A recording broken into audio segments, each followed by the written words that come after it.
उत्तराखंड प्रदेश Congress OBC विभाग द्वारा जातिगत जनगणना, महिला आरक्षण और सामाजिक न्याय के विषय पर ज्योतिबा फूले सैनी धर्मशाला का आयोजन किया गया।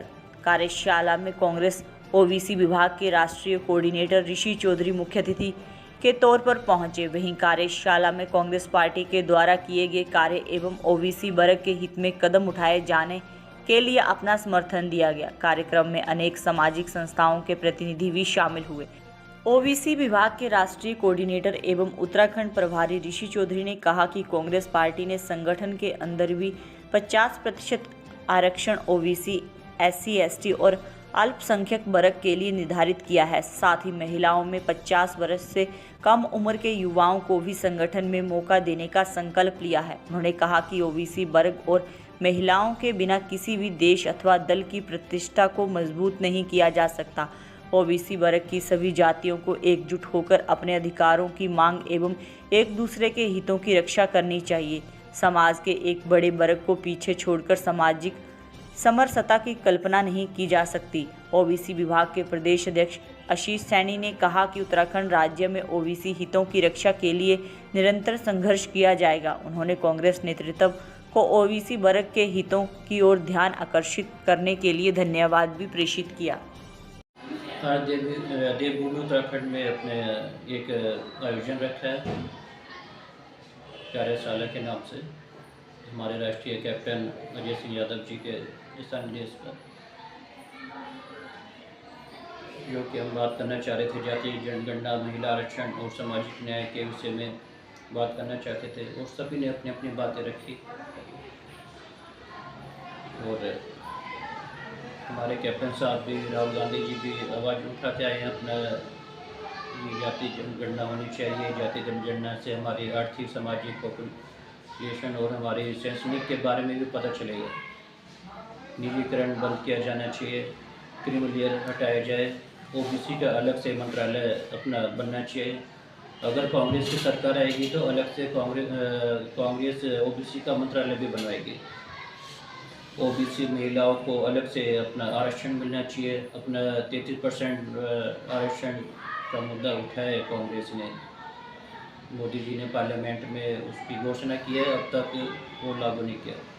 तो कांग्रेस का ये भी कहना है जी उसको 2024 का जो चुनाव है उससे पहले अपना उसको लागू भी करो। और 2024 में अपना अगर हमारी सरकार आएगी 100%, तो हम जातीय जनगणना कराएंगे। और जातीय जनगणना से ओबीसी, एसटी, जनरल, महिला, आदिवासी जो उनका हक है, कांग्रेस उनका हक दिलाने का काम करेगी। और कांग्रेस ही है जो हमेशा ओबीसी का भला किया है। कांग्रेस ही ओबीसी का भला कर सकती है। 2024 में आएंगे हम और जातीय जनगणना कराएंगे। कई स्टेटों में हमने चालू भी कर दिया, या छत्तीसगढ़ की बात हो, या हिमाचल हो, या राजस्थान हो, हमने उन स्टेटों में भी जातीय जनगणना चालू करा दिया अपना।